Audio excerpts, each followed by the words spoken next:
ছে নদী, ছে নদী।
ডাক্তারবাবু, আপনি তো জানেন এই মেয়েটা আমার জীবনে কতটা।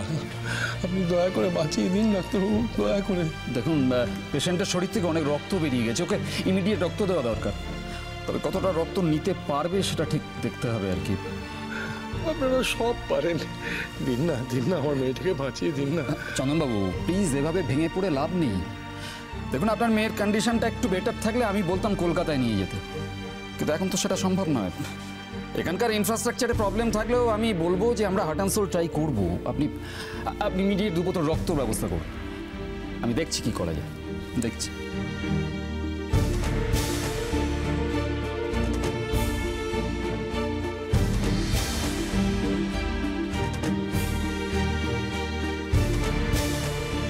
মেয়েটা কেন যে এরকম একটা কাণ্ড করতে গেল? শুনেছি ওর শ্বশুরবাড়ি তো খুব ভালো হয়েছে। সেনবাবু, কিছু কি প্রবলেম হয়েছে? কিন্তু টিটি তো শুনেছি ওদের বাড়িতে থেকেই লেখাপড়া করে, তাই না সেনবাবু? তাহলে কি এমন প্রবলেম হলো যে? আপনারা সকলে আপনাদের অসংখ্য ধন্যবাদ যে আপনারা আমার সঙ্গে এতক্ষণ ছিলেন। আপনারা এসেছেন অনেক দূর থেকে। আমাকে যেতে হবে, বুঝলেন? আমার ওই ব্লাডটা জোগাড় করতে হবে, তো মেয়েটার শরীর দিয়ে অনেকটা রক্ত পড়ে গেছে। আপনি একা কেন যাবেন স্যার? আমরাও যাচ্ছি আপনার সঙ্গে। না না না না না না, তোমরা অনেকক্ষণ ছিলে, তোমরা অনেকটা সাহায্য করেছো বাবা।